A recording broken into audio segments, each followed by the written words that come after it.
Our home, planet Earth. It's the only planet we know of where life doesn't just exist, it flourishes.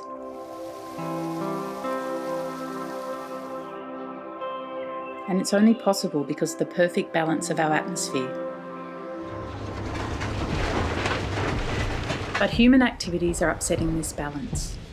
Burning fossil fuels like coal, oil and gas for energy, cutting down trees, producing waste, and over-intensive farming all increase the greenhouse gases in our atmosphere. Throughout the whole of modern human history, carbon dioxide levels have never been so high. Humans are heating the planet to dangerous levels, and if we keep producing greenhouse gases at the same rate that we have, the Earth is likely to warm by between 3 and 5 degrees Celsius by the end of this century. More hot days means heat waves that kills crops, livestock and people. Heat waves also melt land ice, increasing sea levels and releasing more methane. Warmer air holds more water, so it takes longer to rain, creating unreliable rainfall and drought. The combination of heat waves and drought leads to increased risk, severity and intensity of fires. Then when it does finally rain, there is more water to fall, resulting in floods. And it's not just our atmosphere that's warming. In the last 50 years, the ocean has absorbed a vast amount of heat and energy, bleaching coral and affecting other marine species, as well as creating more intense and longer-lasting storms and cyclones. Australia has warmed more than other parts of the world, and temperatures are only set to rise. By the middle of the century, in many places across the territory, the number of extreme heat days over 35 degrees, will at least double, and the number of days over 40 degrees will also increase considerably. For somewhere like Darwin, the predictions are striking. Without drastic reductions to greenhouse gas emissions, the annual number of days over 35 degrees will increase to more than 4 months of the year by 2030 and more than 6 months of the year by 2050. 35 degrees matters because at that temperature the body starts to struggle to cool itself, particularly in high humid conditions, meaning normal outdoor activities such as agriculture and construction work will become extremely challenging and potentially life-threatening for workers.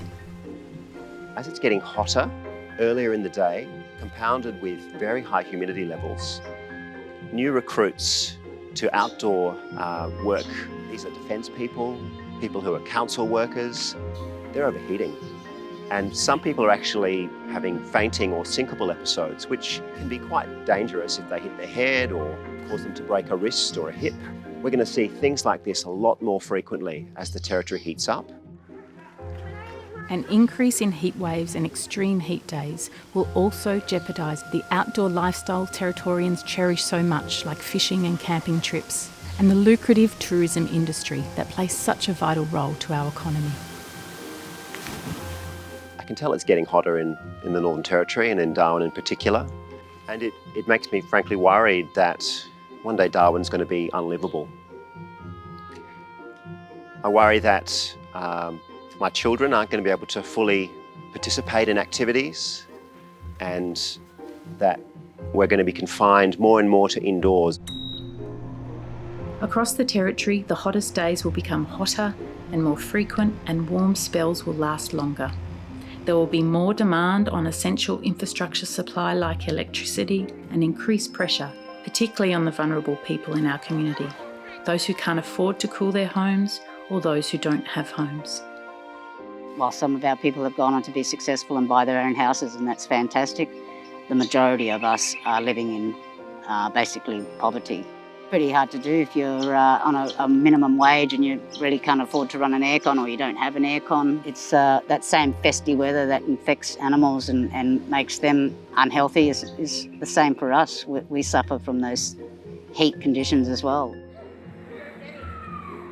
As parts of our country are increasingly impacted by rising temperatures and natural disasters, many places will become less livable and even habitable. In the Territory, many people already live at the edge of a tolerable climate. What might it mean for the population here as temperatures continue to rise? Because what we know is that healthcare in the Northern Territory relies a lot on seasonal workers. These seasonal workers aren't coming as often and they're not staying as long.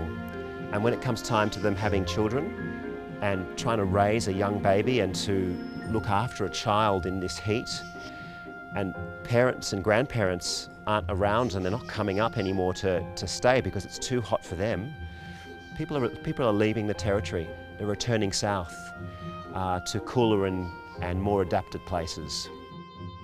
In the future, due to warming temperatures and varied rainfall patterns, drought is likely to be more severe across the Territory. Pastoral leases cover around 45% of all the land area, and that's an industry that's prone to the challenges of drought. And it's not just farmland that suffers during drought and periods of low rainfall. Parched landscapes contribute significantly to soil erosion and loss of our precious biodiversity. I've spent the last 20-30 years, nearly all my life, sailing and fishing and also working on the northern coast of Australia. And I'm getting to the stage where I'm getting really worried. I'm seeing massive impacts from climate change. Particularly in the last 10 years, it's rapidly escalating. In 2017, I was down in the Gulf of Carpentaria and I personally witnessed 1,000 kilometres of mangroves that had died. I flew over them in a plane and I was shocked at the extent of the devastation. Those mangroves have not regrown. That ecosystem has changed fundamentally now forever. This event was unprecedented in its severity and intensity, and likely caused by a combination of unusually hot and unusually dry conditions, features of global warming that are projected to increase around the world throughout the 21st century. I've watched coral reefs bleach between Gladstone and Queensland right the way around to Broome.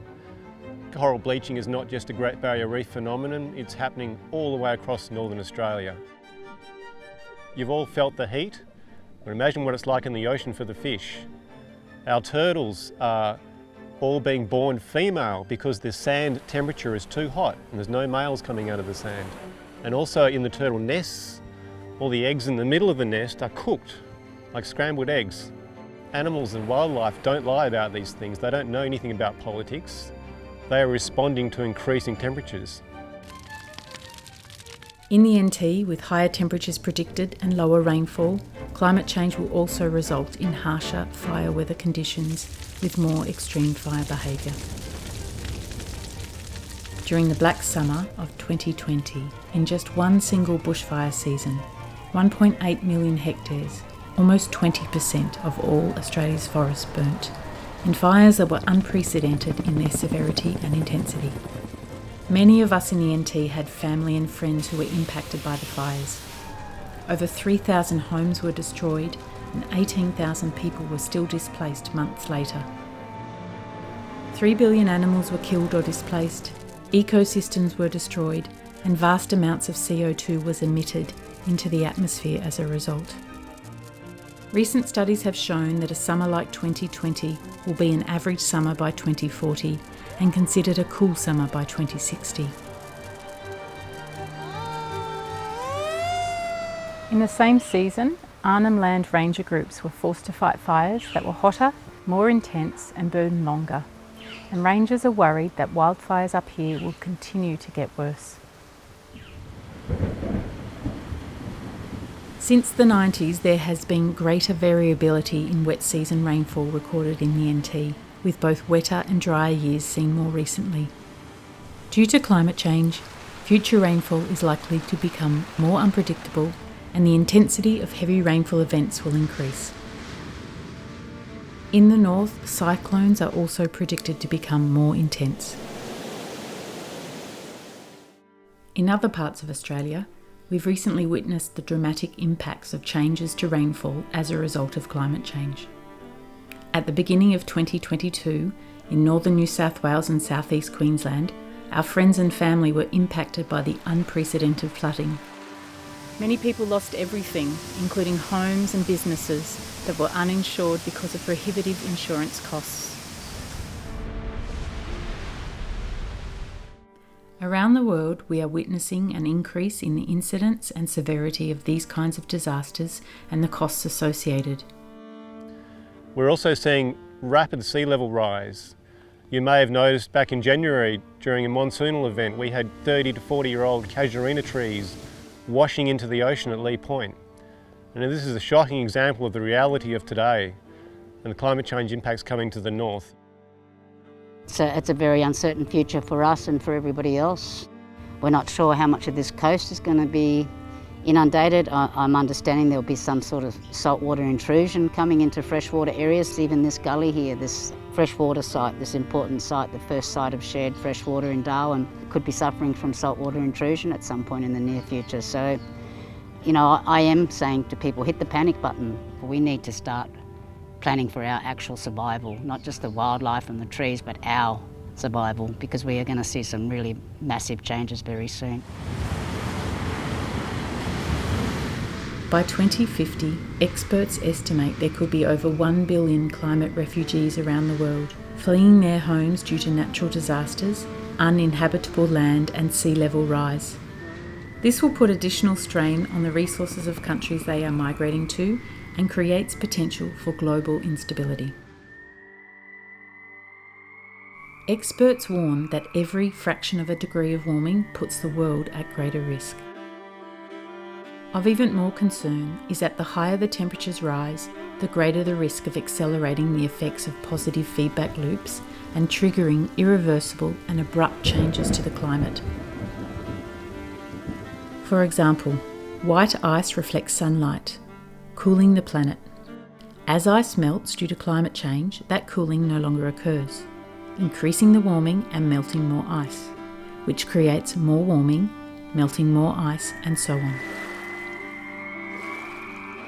Healthy forests absorb carbon dioxide from our atmosphere, helping to slow global warming. But when forests burn, they release all the carbon dioxide they've absorbed back into the atmosphere, increasing global warming, creating conditions for more fires to release more carbon dioxide, and so on. Scientists don't know for certain when these feedback loops will kick in or how they will play out. But every fraction of a degree we continue warming, the more likely this possibility becomes. Fortunately, the world is responding. In much of the world, solar and wind power are now cheaper than new coal power plants. Innovative solutions are being found to reduce or eliminate emissions from energy production and consumption, manufacturing, transport, buildings, waste, and more. Innovations in farming and changes to land use can also play a significant role. Australian researchers have found that adding small amounts of seaweed to the diet of cattle can reduce their methane emissions by up to 99%. Reducing savanna burning and land clearing that make up almost half of the territory's emissions could also have a big impact. Revegetation of cleared land draws carbon out of the atmosphere and replenishes soil. If just 28% of land currently cleared in Australia were revegetated, it would offset all emissions from our agriculture sector. In 2019, the City of Darwin declared a climate emergency. Hello, I'm Conrad Scalis, the Lord Mayor of Darwin, a beautiful tropical city with a lot of trees, a lot of greenery, but at the same time subject to the climatic change we experience now. We experience more cyclones than ever before, and the cyclones that come around our area are higher in intensity than ever before because the climate is changing. Slowly and steadily for many years now, it's changing, and we have to make sure that that does not continue because the impact on our lives, our environment, our properties will be significant. We want to reduce the emissions to zero by 2030. Our three strategies we employ is reducing emissions, reducing waste, and cool the city. The reason for that is every single of these targets, if we achieve it, will have an impact on the environment and the climatic change. Most of our buildings, they've got solar panels, so we generate our own power. We generate power from our rubbish tip. We're now converting our fleet from fossil fuel cars to electric cars. We planted more than 20,000 trees in our city. We've given another 20,000 trees to our residents to plant themselves in their own environment. People ask for a cool city. People like trees, they want trees. They want trees in their villages, they want trees on the streets, they want trees on the parks. Cooling the place down, cooling the streets down, the footpaths, be able to sit in a park under a shade rather in the middle of the sun. That's important for our lifestyle and it's important for our people. From little things, big things happen. Remember that. Electric bikes will declutter roads and reduce traffic congestion. They don't require a parking space. And you can travel further, you can travel much further distances in hotter, more inclement weather when you're older on an electric bicycle. Increasingly, countries and vehicle manufacturers are phasing out petrol and diesel cars. Without a robust national electric vehicle plan, Australia risks being left behind. The Northern Territory Government has made a start with an electric vehicle strategy, and there are currently more charging stations in the NT than you might think. These examples provide just a glimpse of the many inspiring solutions available right now to address global warming. We're at a unique moment in time. Solutions are available. Change is already underway, but we're not moving fast enough. What if instead of forging ahead with planned fossil fuel extraction from the Barossa and Beetaloo gas fields, the Northern Territory Government invested in renewable energy instead? Renewables are increasingly the cheapest form of energy around the world, and the Northern Territory has an abundance of solar advantage. Now, we have an incredible opportunity here to switch. We don't have to go down this path of using fossil gas as a feedstock. That is rapidly becoming old school technology and it's not the way of the future. What could we achieve if instead of funding new coal, oil and gas projects, that money was put towards addressing climate change? What if we made the same effort towards fighting global warming that was made towards winning World War II or putting humans on the moon? What if we made the same effort as we have towards overcoming the COVID-19 pandemic?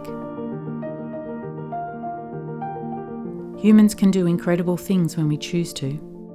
The question is, what will we choose?